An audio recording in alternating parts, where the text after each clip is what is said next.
Well, that's what trees do for me. I hope you have something in your life that does that for you. That when you forget who you are, there's someone or something that reminds you. And this, I believe, I love this symbol of the tree because this is what we are. We are firmly grounded in earth. We are definitely in these bodies. And our bodies depend upon the goodness of this earth.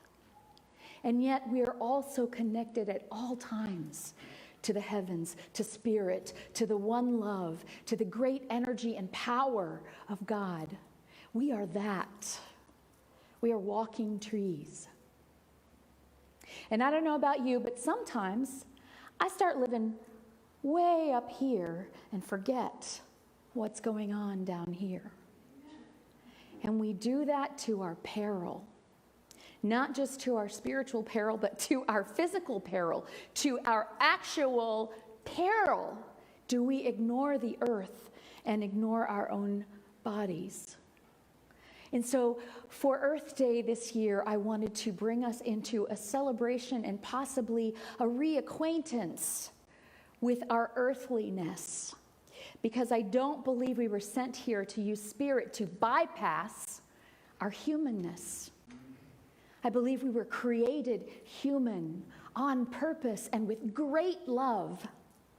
As it says in the scripture, fearfully and wonderfully made. That's who you are. That's who I am. We are fearfully and wonderfully made. Imagine all of the things that have to come together to make your body work. Imagine all of the trillions upon trillions of gazillions of things that have to come together for this planet to do what it does.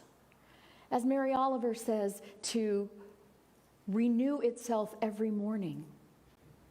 To renew itself every season, to have seasons of darkness and death, and then to spring with new life again.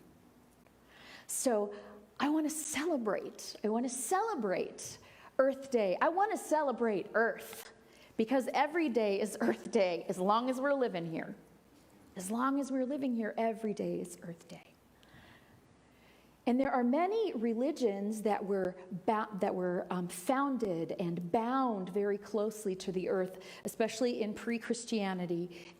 There were indigenous religions of all types, the pre-Christian European religions, the religions of the Druids and the Celtics, which we know very little about.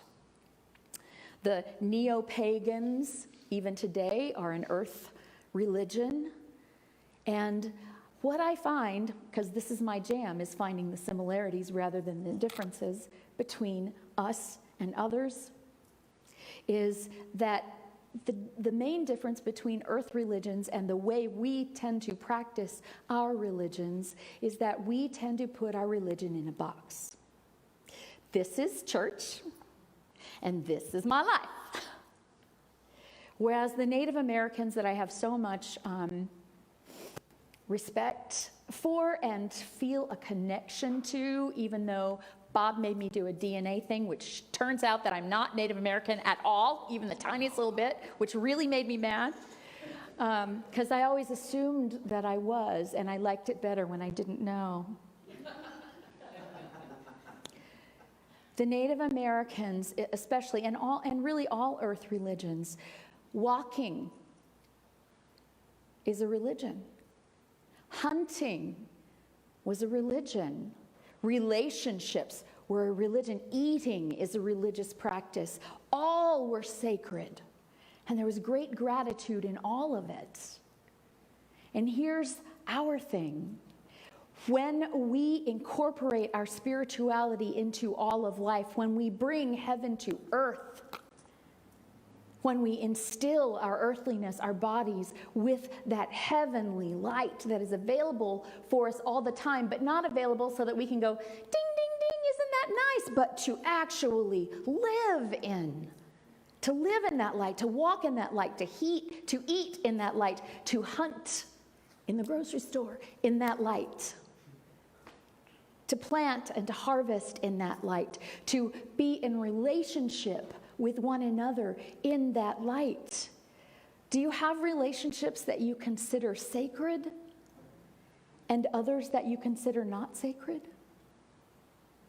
I'm here to tell you that if every soul, which I believe, every soul has its own connection to the divine, then every relationship is potentially sacred. It is sacred, but if you don't know it is, you don't treat it as such, and therefore it can become profane.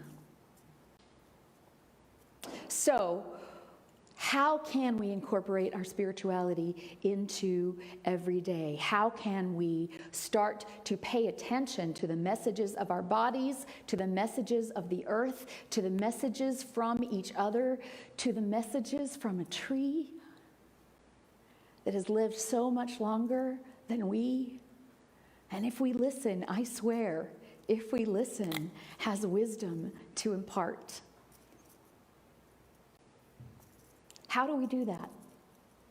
I'm going to answer that question. And I may get preachy, but, it's an occupational hazard.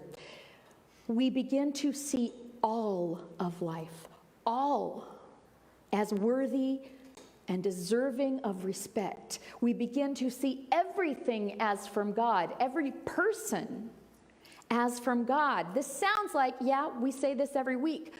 But it's true, and it's not just a lofty idea. It's something that we can incorporate into our living. What if you woke up in the morning and saw God every single place you looked?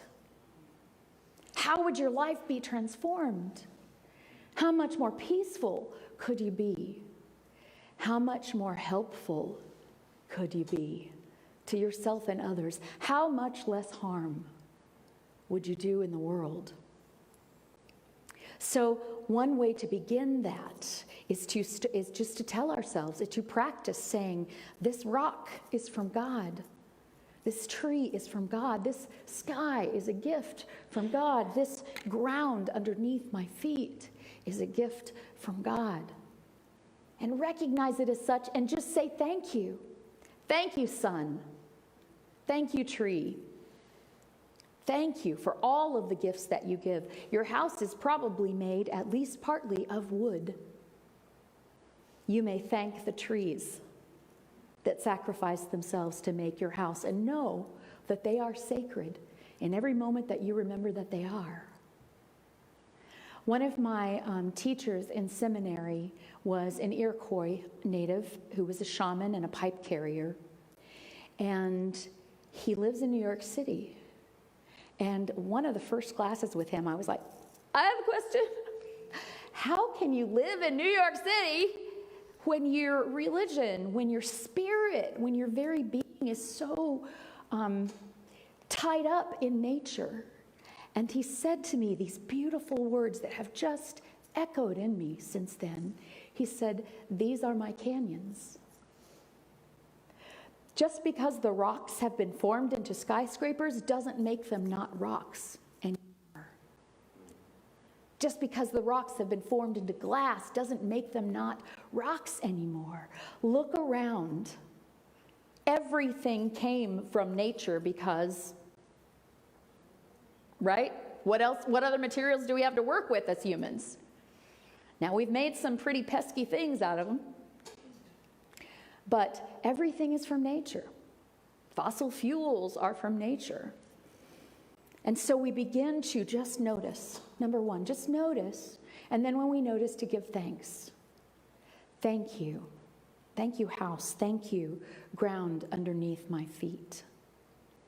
And I want to encourage you to do a practice that there's been a lot of scientific research on of late, called grounding, which is simply that you take your shoes off and you put them on the earth somewhere.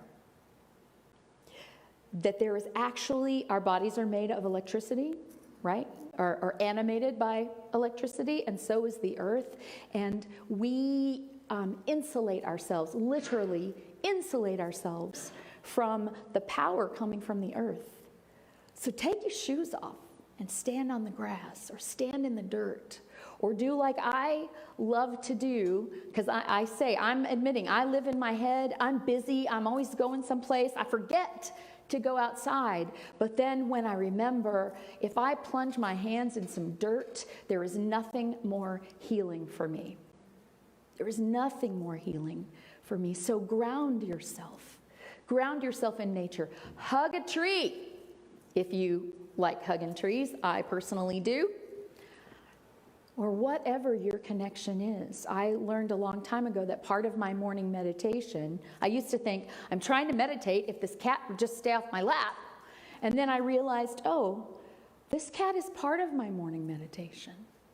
It's sharing its spirit with me and making holes in my thighs, but it's sharing its spirit with me.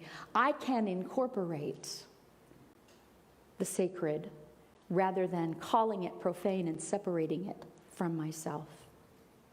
I am learning to do this. Sometimes I will teach you from my mastery, and sometimes I will teach you from my growing edge. This is definitely my growing edge, y'all. But it's very important to me. So we feel it, we see it, and we feel it. Take a moment to feel, what does the sun feel like? Take a moment to feel, what does the rain feel like? You know, for me, most of the time, the rain feels like my hair's getting messed up. But if we actually take a moment to stand in the rain, it feels pretty good. It feels pretty good. I mean, we pay to run water over ourselves on a daily basis, when we could just walk out the front door on a day like it's probably going to be later today and enjoy some of that. I will be protecting my hair from the rain because I have a show tonight. So we start to be grateful not only for the healing of the sun.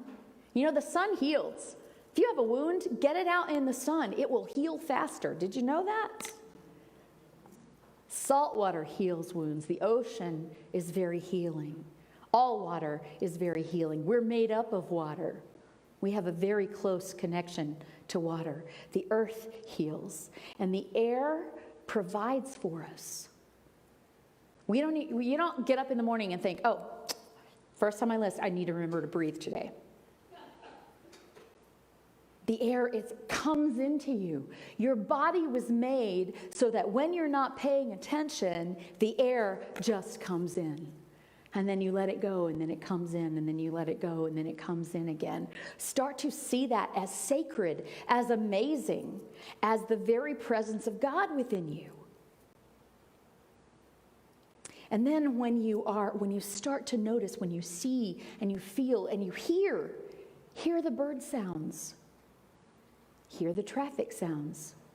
Those are people going somewhere. Those people are your people, because there is no their people. There is only our people. Listen, and then be grateful.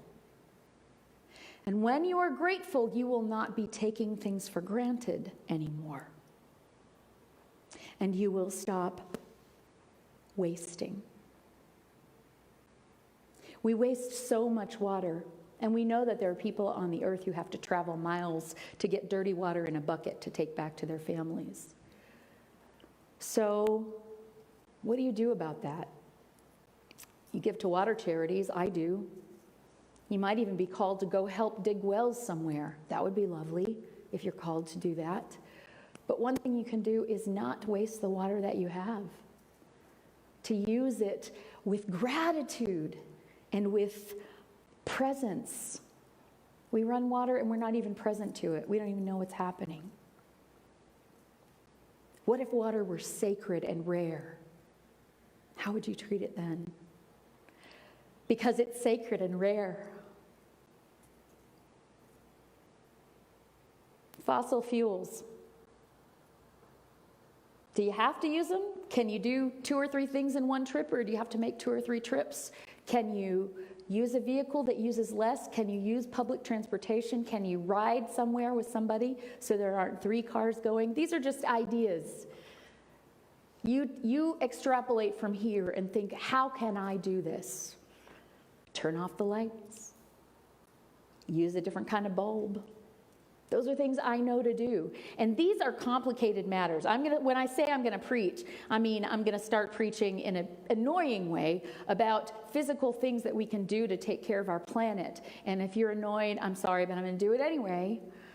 And I understand that these are very, very complex things, because I just bought a hybrid car.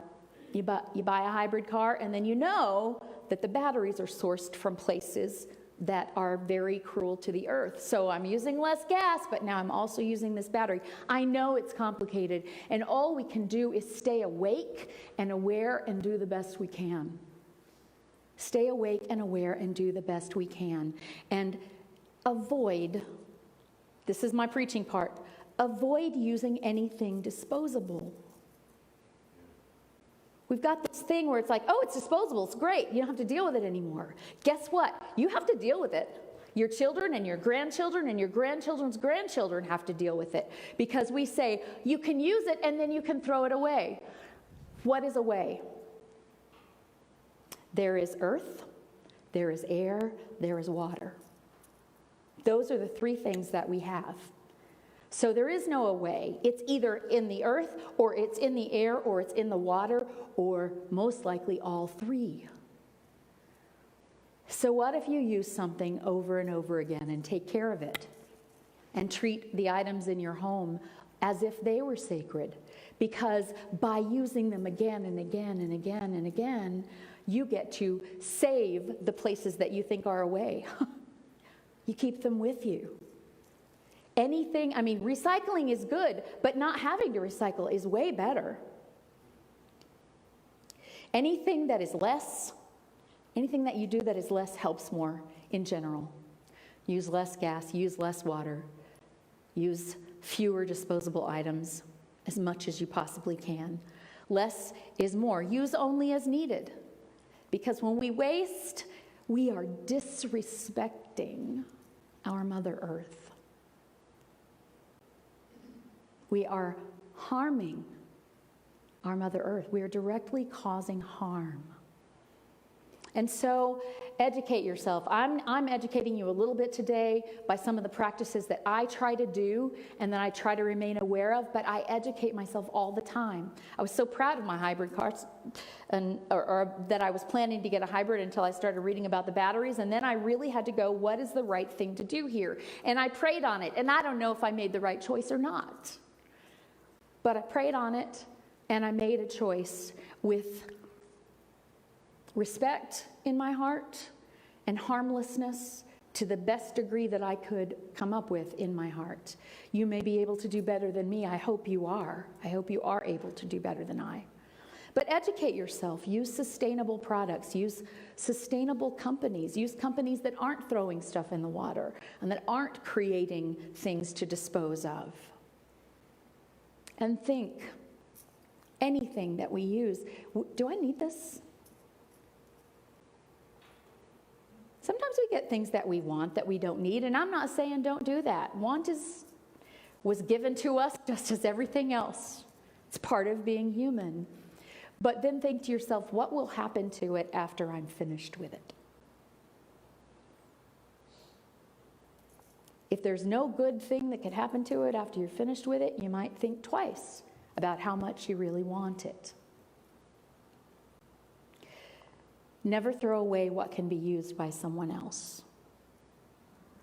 It's easier to just throw it all in the garbage than it is to separate it out.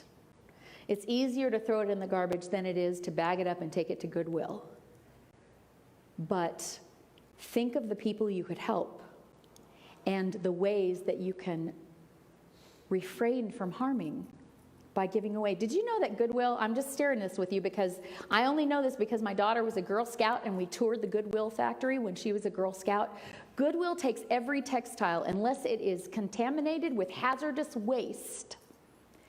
They will sell all the clothes they can sell, and then they'll take those clothes to an outlet center and they'll sell them for really cheap, and then what's left over from that they will ship to third world countries who don't have as many choices in clothing as we do, and they will sell them there, and after that they will make rags out of what is not wearable, and then they will make yarn out of the things that are too destroyed to be rags.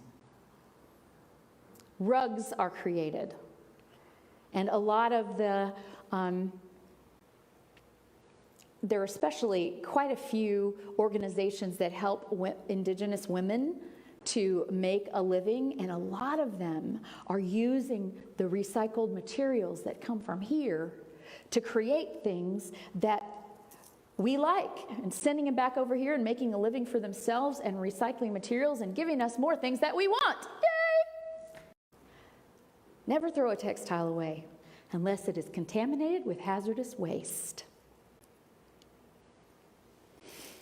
Reduce, use less, and then reuse it as many times as you can, and then give it to someone else who can use it if you can't use it anymore, and then and only then recycle it. Because recycling has its limits. But don't not recycle. And I know that sometimes our recycling goes to the dump and sometimes it goes to recycling centers, depending upon whether there's a buyer for it.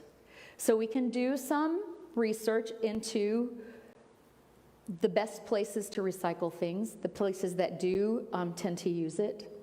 Once again, education, that's all I know to do. Educate, educate, educate. And compost.